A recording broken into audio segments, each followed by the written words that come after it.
Donc ça peut être elle mis de télévision et ma caméra. Parce que tendresse dit binga premièrement à sa sainteté. Tendresse dit binga ye mo finga pe batu. Tendresse dit binga salisa moi so amino katana ona yago la salisa ba émission ya ebele o ba finga batu. Donc ye mo kwa muta ma finga. Pona nini okendo kangsa Miss Lolo, moi je trouve qu'il y a la sainteté parce que babanda finga na eza leloté. Tendresse dit binga finga batu ba bêtise. Même niveau soit écran, et ça déjà injure public au bas, il faut pas qu'on n'apporte plainte. Ce qui est vrai, Miss Lola Lalaine a parqué. Ce qui est vrai, Miss Lola Lalaine a parqué. Selon les informations à notre possession, Miss Lola Lalaine a parqué. Alors Miss Lolo perd des SHT. Au moins une vie, hein. So yebi que Moutouringer na yo kana na plutôt Miss Lolo pas belle vie. A kenda ki ko luka mkozwa mbongo soki ya Odala. Odala maman o pas dans sa théâtre, paraît-il qu'il y a Bella. A kenda za mbongo pas gange mais ngai po na ngelo na condamné de plus c'est ça. Na condamné Tendresse Dibinga. Parce que Tendresse Dibinga za muto comme ko tsapa na ba parquet, c'est que yepe fa na ba parquet parce que azape na bateau ya finga. Azape na bateau ya blessa Tendresse Dibinga. Donc déjà yo la zemité. Karina vous fait anniversaire na yena e vu na e a kalaminte e vu na na mona ke kalaminte na e vu. Basala ki soki anniversaire Karina na zemité. Non not again. Zema vous avez combien de mois? Oh, aboti mona, abatika luvunu wana. Akosi. Alors, mona na soto alobani mona ngakufi. Baje. El Midi TV Makambo. Bonjour, bonsoir, internet Nabiso tout balania sur El Midi Télévision. Je sais que vous êtes là branchés, vous avez vraiment scotché. Bolanda ribu qui Nabiso émission en tout cas le lot toroso makamaka et côté libiso le lot babi sombele côté na YouTube. Tout le monde dossier il y a Miss Lolo oh et si la rakala le lot na tendresse. Bazana parquet à Kalam bazo samba mais dans un concert nangai to coincé un peu à analyser sur yango et bandaki ndeni mbake ne bazoaye za ki ndeni ne bandaki wapi. Alors je salue déjà mon boss Laetitia Midi depuis quelque part. Merci mère na bolam na yo tozaka wana toujours scotché cimenté et je salue papi voit moi depuis quelque part. Je te salue Antikéou depuis quelque part. Je salue tout on se balinganga toute ma famille, la famille Magangou, la famille de Zegle, entre autres numéros de maman ma pas sa mère double j'étais sali et puis je salue Batuntou Tony 5D derrière la caméra, je salue Cardon Tario Bafouidi na pesi binonion son beauté le combattant de YouTube binonion à l'intérieur la pesi notre namon Barbine Eden Palace Naomi et Yaba Tozani Léona Plateau Godingandu et Diego Les Mignons. Alors le love vraiment tokosola nous allons un peu essayer à consolation actuelle actualité et côté libiso sombele et côté libiso na YouTube ensemble de nos concerts nanga tokomeka un peu consola toyeba makamango bandaki wapi makamango kota kinenge nini nani asala kinini nana zongisa kinini en tout cas tozomona na YouTube ezopela moto nega tolobaka bino moko boyela biso rubrique YouTube eza église te YouTube eza place bosala justice na bino YouTube eza place bosala alors na côté ici déjà Naomi et Yaba na plateau 42 message ko sola bonjour ndeko boni. Bien, Beryl Mabiala, bonjour à tous ceux qui nous suivent en ce moment. En tout cas, nous vous aimons beaucoup parce que ceux qui nous penza koya kaliboso ya caméra pour na koloba c'est parce que vous nous donnez cette opportunité là. Voilà pourquoi nous ne pouvons pas être ingrats. Merci pour notre attention soutenue et puis je dis un grand merci à la patronne de cette chaîne, Laetitia Midi. Je dis aussi un grand merci au Dieu Tout-Puissant, les créateurs de toutes choses. Il n'aime pas permettre que tout aura toujours en vie. Alors pour vous autres, je vous dis vraiment un grand merci pour la pessimino Bambo Tebele. Ensemble qui est déjà na parquet à l'industrie qui a Kalamu sombele kiti entre Miss Lolo na Tendresse babi bakene kokuta tendance à kokuta Miss Lolo na bureau ya Bellevue Conti et puis kangi Tendresse lelo baso samba toyebi ke lelo kane le kala ba finga na po YouTube mo baloba ke za église te ko loba ni. Voilà, Beryl, pourquoi? Parce que ce sont tes mêmes au Babimisara Adage YouTube et église. Déjà, tu as que biso ton commissaire na biso YouTube, bisika y a règlement de compte. Alors, ça ne sert pas que son muta sali o mabe moro boyo que nous fondé na parqueté. Il faut bon régler en a 4 ya YouTube parce que Tendresse Dibinga premièrement à sa sainteté. Tendresse Dibinga ye moko finga pe batu. Tendresse Dibinga salisa moi so amino katana ona yago la salisa ba émission ya ebele o ba finga batu. Donc ye moko amuta ma finga. Pona nini okendo kangsa Miss Lolo, moi je trouve qu'il y a un sens parce que babanda finga na eza leloté.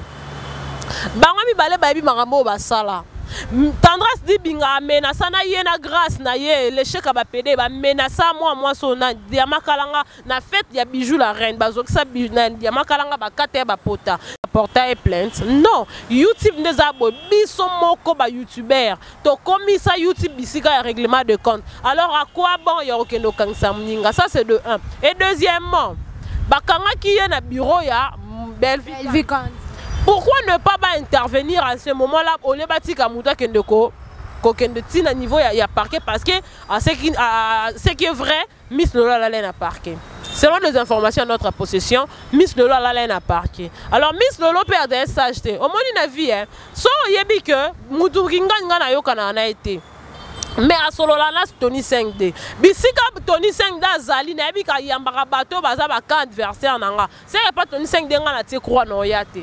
Parce que Belvin nenga zawana aza mutu azo rassembler bato ebele. Dans ba tendresse di binga ba ya kapana e. Donc Miss Lolo azaki mutu moko boye oyo ifaki azala toujours na sagesse puisque c'est le camarade na lobi nanga apeki ce qui est kokendete. Pour loko ememaki Belvin pas Miss Lolo plutôt Miss Lolo pas Belvin. Akendaki ko luka mkozwa mbongo soki ya Odala maman o pas dans sa théâtre paraît-il que abela akenda za mbongo pas nani oh pas Belvi alors tangu nani oyo diamaka langa yoki kabi Miss Lolo kendo za mbongo pas Belvi apekisa ki na kota audio mais na kota ngote parce que eza logo oyo eza ya confidentialité donc bel nani diamaka langa camarade ya Miss Lolo so moni Miss Lolo moni diamaka langa apekisa ki abina ye ko kendete tika Odala ye mo ke zambongo na mais Miss Lolo salili te test na ebite so bazaki na intérêt na kata mbongo nanda kende ozambo voilà yo ko sikombe bakangi mais ngai po na ngelo na condamné de plus eza na condamné Tendresse di binga poso Tendresse di binga za muto comme ko tsaba na ba parquet c'est que yepe fa na ba parquet parce que azape na bateau ya finga azape na bateau ya blessa Tendresse di binga donc déjà yo vandi singa na plateau na yo oh ça c'est une mission non loba makambo yo za ko appuyer c'est-à-dire que ngana toza ba liloba moko c'est yo bozo contribuer na makamnanga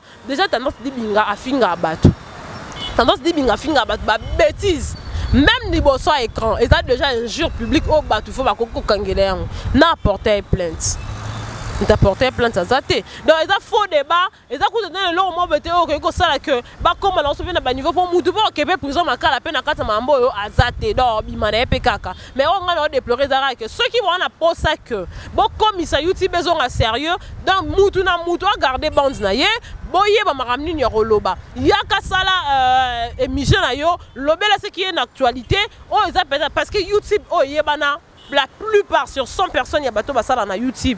Non, ceux qui 90% il y a bateau basala na YouTube ba finga ka bateau. Et ça la rapport avec basola ba via bateau.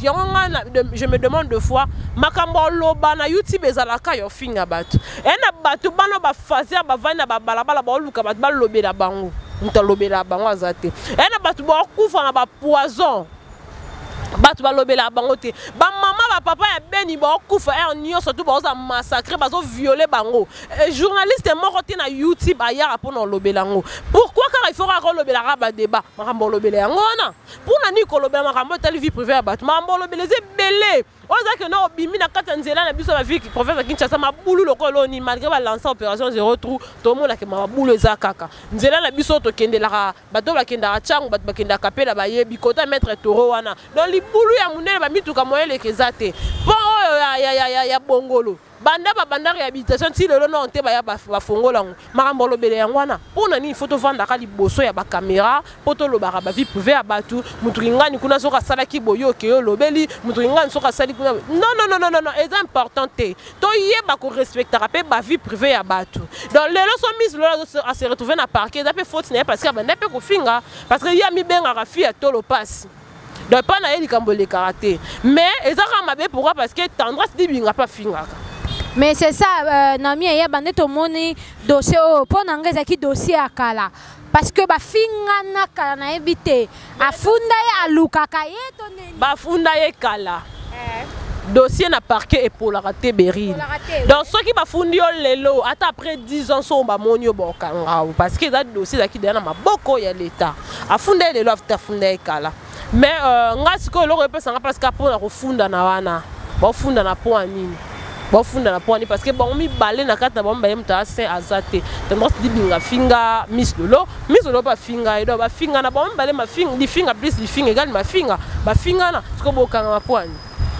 Comment on a apport il y a Bellevue Kanzi parce que bakangi Miss Lolo vraiment na bureau Bellevue Kanzi mais apport il y a Bellevue Kanzi et ça que na roya na parquet kende nan pourquoi parce que à la sagesse on dit déjà ceux qui ba force de l'ordre baye ko kangayo il faut tellement exécuter parce que ce qu'on sali matata nyoso to lobe tourner contre yanga mona Barreta qui arbitrairement il a été torturé tant baza ko arrêter pourquoi parce que muto sala matata mais tant oyebi que bon nada bien que dans la dossier na parquet baye bakanginga il faut na kende na komana parce que nandimi peut-être que baye bizaki que motif ezak boy baloba toujours que motif au kende royer bango na balobi vraiment bazaki baba tu baye ko se bazaki pendant personne n'attendrait si moi OK pour mes athées mais il faudra komana ke ko samba Bellevue balinga ko linga te que non abomba Miss Lolo Bellevue azan nani liboso à l'état Bellevue azan mutu oh ye payer mo kaza pe na se ya mibeko alaka simple actrice soki ya théâtre donc azan le côté liboso à l'état atako so pas ke loko alinga pe ka kende bango moko ba kolo mibeko ba kanga bango Karine Lokeso bakanga ya na prison ya ndolo bakatele prison à vie mazaki muta mibeko. Vous comprenez? Donc nul n'est au-dessus de la loi. Alors pour ayebi que ça mibeko ya l'état il faut que tout ça ngo likolo nza menacer l'état sans ozana mbeba okoye na maboka l'état il faut exécuter au kende donc elle avait totalement raison yo yebisa na Miss Lolo ke kende ngana oya mais ya comment na lelo na mie ya ba lelo commission bangi bakanga mutu fo ba benga to mona ki ite akanda muta benga ke atangela biso comme mettre loba on te po aboya ki to loba il y a kaka artiste comédien ma piège moi ka pampa est-ce ça qui tricage te qui ndikate ya pas Bellevue ndikeleka bon ngana ko confirmer ngote parce que na vraies informations te to na ba preuve te to confirmera eloko o yebi ke na ba preuve o za ke soki muta lobi na nga pas na bondir vous comprenez donc na ko affirmer te na confirmer que oui et qui piège non yemo ka ebe loko kende ko lukela ayebi ka ramta ba problème ayebi ke Bellevue a solo la na tendresse di binga en plus Bellevue bureau na ils ala juste ba koto Miss Lolo a utaka ba kota njidi kuna pour Miss Lolo za mwana ya masina. Alors Bellevue Kanzi y a exercé à Bakota Kasavubu donc ayebi ke ton y a côté wana ils a da zone rouge pour nanga vous comprenez il y a da zone rouge pour nanga ceux qui peuvent tendresse di binga koma ki wana na ebité ceux qui peuvent alerter qui tendance di binga na ebité donc tout ça là ça reste à vérifier pour moi na ko kolobate ke ezaki piège batela ki non.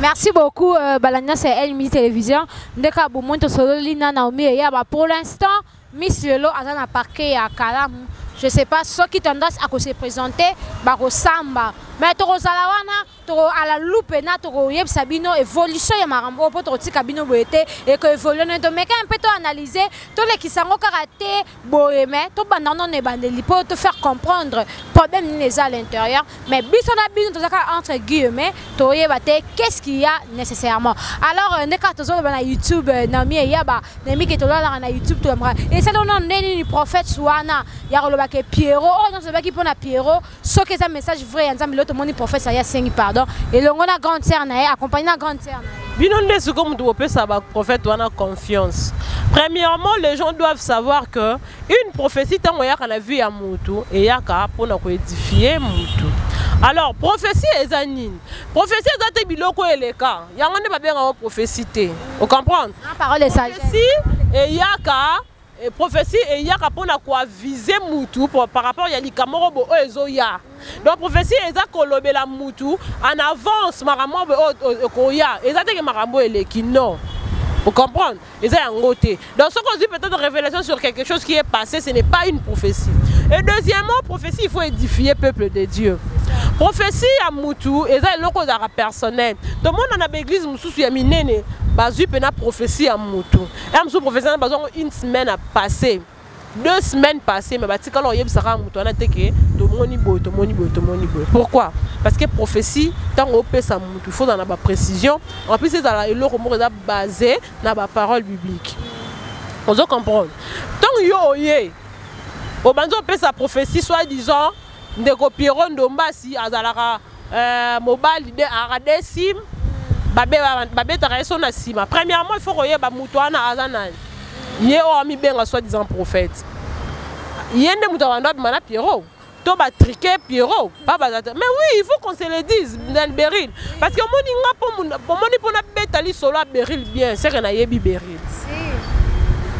Pour nga mo na za boy na ko pour lo ba ke na vingtaine d'autres moro boy. Na ye na yebisi Beryl juste parce que na zaki na posa na longola Beryl na mabebo na montom soso il faut na ye na voix normale on dit maté donc il faut na kosa na nzela peut-être il y a songe to ya prophétie.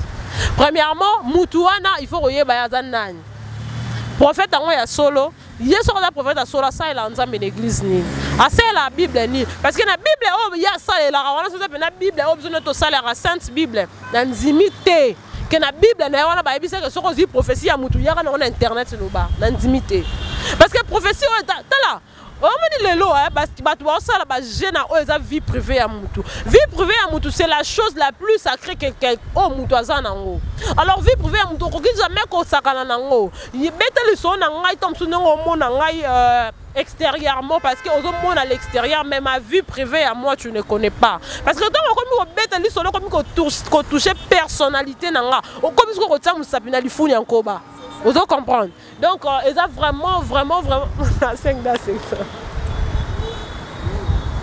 tous les cas na mie ya ba tous les cas on comprend donc il faut qu'on respecte vie privée à vie privée mutu basakana na ngote pour o baby sa réputation na Pierrot Lomba ça père de famille parce que c'est un homme marié ana famille o tant su ya kambara na ba leki ana ba cousin ana ba cousine ana ba nièce azape mutu azape papa et moi parce que azape na mwana ape na belle famille azape na belle famille mo robo o ba pesa ka respect parce que tant yo individu o yena liboso à TV on lo ba insanité sur la personne et puis on sengi pardon à sima yo quand il pardon et qu'on laver réputation yo baby ici les gens doivent savoir que mutunio surtout dans la vie privée na et puis mutu mokota lingaka ba toucher vie privée na été YouTube to comment ko exagérer yango tika faut ba kanisa bino pe bokenda ba parquet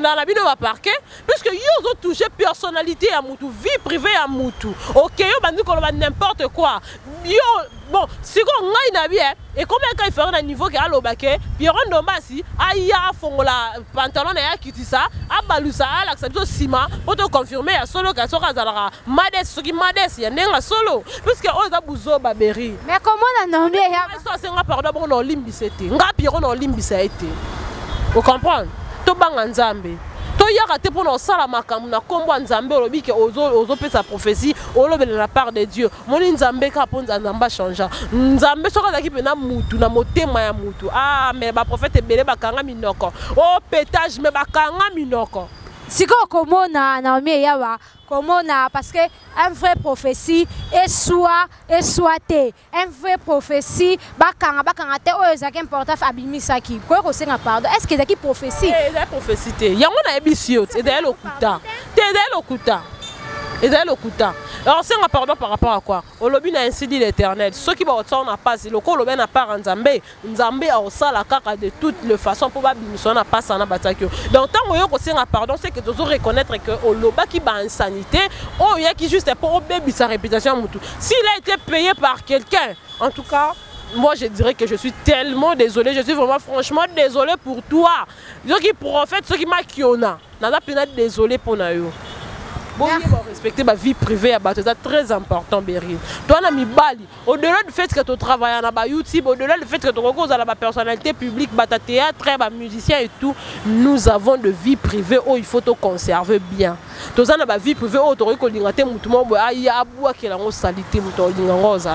donc les gens là qui nous suivent, les gens qui nous environnent, ils ont tout intérêt à respect au il y a des prophètes on a vraiment martelé sur yango tout le monde qui a belle vie quand c'est une négligence pour ça belle vie quand a funda qui aime sous maman wana mais sous benga ba yate papa so tika bangonde ba comme il mais pas yebe je crois que ayoka ka pe ya belle vie quand c'est ba telemela ka prophétesse wana mais tant il y a lisusu est-ce que ba ko ça le loro mon pas na moni ba ciblé ka ba comédien ba comédien ba ko sangate non ba ça non ba prophète on a tes ainsi dit l'Éternel loro mo ba dresser bangonde que soko na prophétie forme rôle. Bango ba ya mingi ba prophète po ba théâtre pour po ba bi ke bombe ba bata buzoba.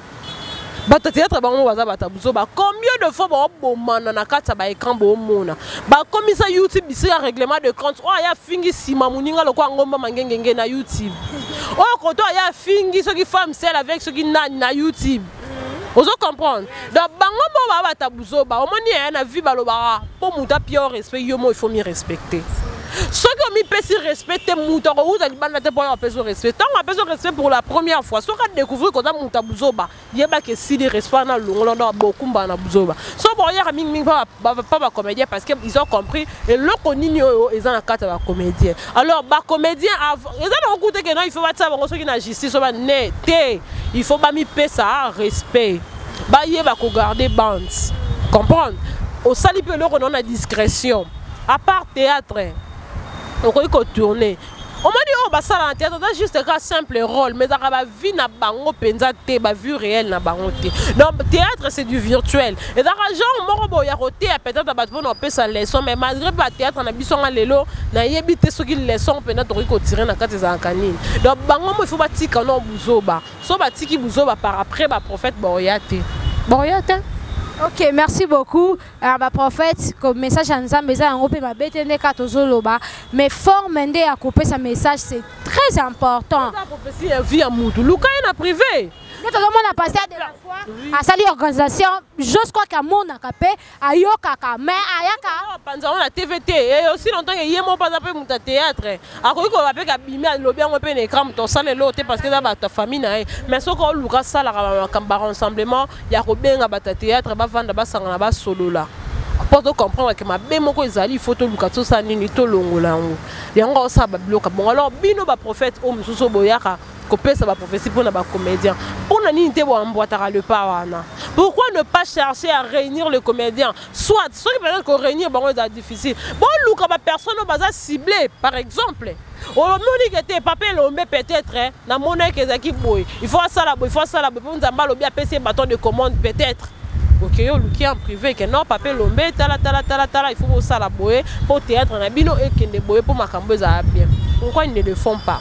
Pour l'accès bino que baba maquilloniste. Baba maquilloniste. Autant on a prophète mort, bah tellement bah pétant à la TV, bah n'importe quoi, bah au fin de santé. Moussa Nzamba zona makambo ya ba rebola ba inos bien sangisa na kata makambo. A changé, Moussa Nzamba on a changé.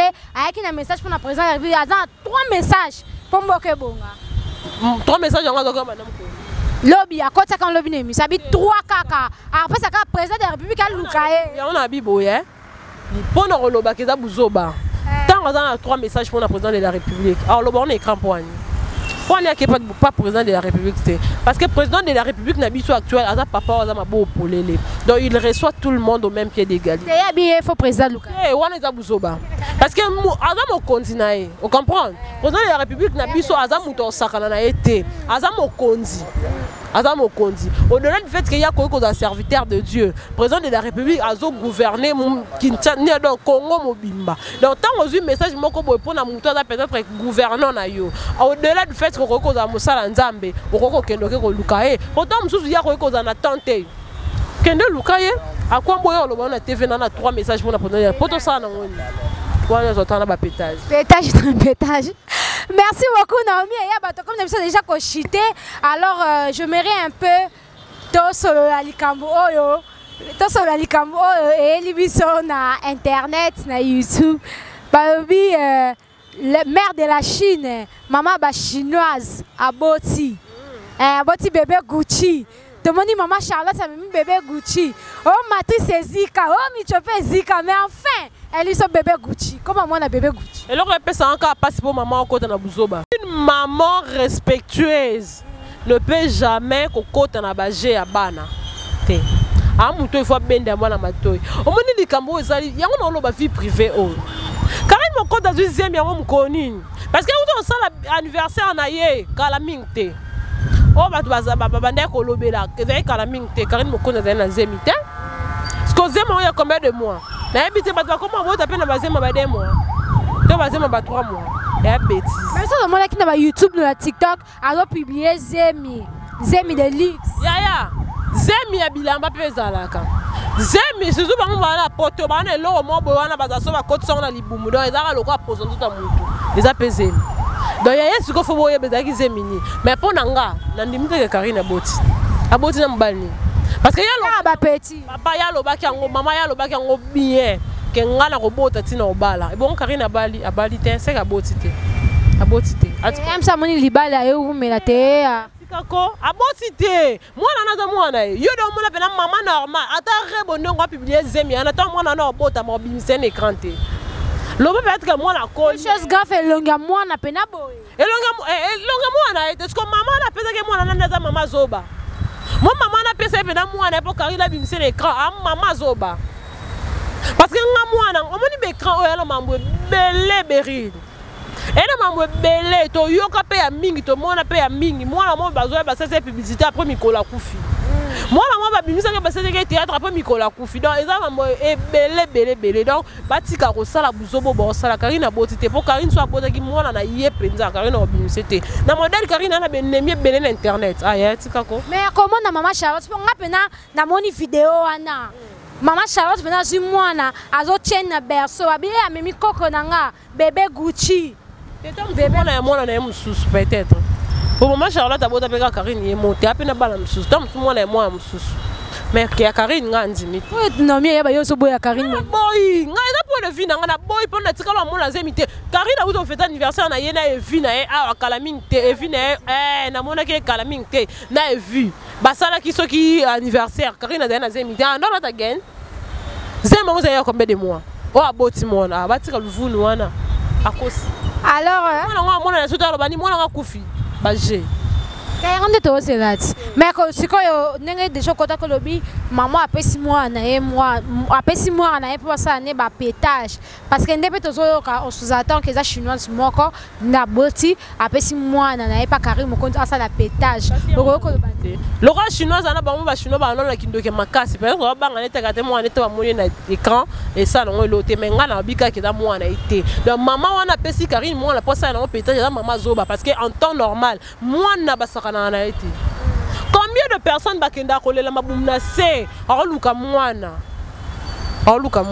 comme ce qui veut dire que moi na mo tout ya na vie ya mutu ela batu misusu le ba maman misusu ba comment ko bikela pona bana maman misusu pena buka na ko papa misusu buka na ko me bana ba comment osunga bango bana ba moni ke maman yo koteka lisu te vana na ndako biso moto lesa papa biso moto futela bino ndako ce qui veut dire que bana baza très important alors baza biloko oyo batu baza batu ona ba biloko te baza batu oyo il faut ko bomba bango malamu et da batu il faut ko batela bien donc ba sala na mona jeter donc Karine ayo ça ne pétage ayi bisi bino ni abina pesi bazozo panique abia na pesi pe bazozo matière apesi bazozo parce que ba beke bolobela ka eloko bando yo kana ta créer ka base a créer ka base pour que bolobela sous puisque baton e uto le ka yebisanga bobeteli sur la Karine elote alors le roi matière ezaki ta pesi bino matière neti ngai penza en temps normal on va na chaîne ngata na beteli sur la Karine pour boti etalinga nani etalinga te aboti za vie na e donc yango na loba vie privée le quoi na YouTube ezala te bo sala mambo bo sala yango bo ko na ba bisiko bozo ko ela puisque c'est normal te parce que mutu normal il faut conscience c'est ça là ka mutu normal il faut conscience c'est ça là ka mais loko na ko sala loko na ko sala te ozi mwana yo atako tata mwana e moko est-ce ko bimisa e te atata ki mwana ya boti bana matrice na ye akoki jamais ko bimisa un écran te kasi po batu ba finga matrice ezika matrice pola parce que ma vivre la vie à concurrence ma vivre la vie il y a que au tiers parce que on a dit que la vivre la vie à concurrence te ba to ba ko finga ba ko n'importe quoi sur nga mais na ka nga no sa maramo za nga etalika nga donc vie privée na nga yanga na ko ki ko ya te ke na banda prouver ba te to vivre te pour to prouver ba et belé ba vivre na ba concurrence na ko prouver ba tout ba suka mabe tellement que fera prouver kingani akenda kota nyongo le kwa banene ya kelokelo akenda kota nyongo ya batu o comme les charges ko futa te vous comprenez donc to vivre te na concurrence parce que ngaso na une à 12 heures et là c'était que yo zo te tom yo zo à 17 heures ko le kayanga donc mutu ana ton na ye le kwa ba vivre la concurrence bo vivre la ba buzz yango wana ba sala ba mambo donc nyonso to wana oze makarine o mwana o nini ya buzz Ok, merci beaucoup. En tout cas, nous sommes vraiment à la fin. Tu as déjà un mois de la fin émission. On ça conseille Nina Karine et puis Miss Lelo peut-être on peine Lelo pour na badur na bango mususu na YouTube. Karine Mokonzi ngala opese conseil te. Karine Mokonzi mon nom dans un eska yo ka conseil. Karine Mokonzi am kolo na nga banda via YouTube Lelo ta banda buzo ba Lelo ta bimana mibali Lelo te. Bon on peut se conseil ni. O passe na yo kaka mawa po mutu na kata pasi na kasho Miss Lolo aluka kaka azwa maele. Donc bati ko finga ba toza malamu te. Biso ba journaliste to dara lokuta. To dara lokuta. Donc no yanga na betela on ni solo, na tu no ba question na sekayo yo zo finga ka. Ndoka ne mutu ba okangseza yo ngate. Parce que ma réponse est où te pas na ba question kanga ne na tu na yo mto pesa réponse o finga. Donc biso to ko sa bino. Botika ka ko finga na. Ce qu'il faut recadrer, recadrer na bien mais ko baksa injure liko na parce que injure est infraction.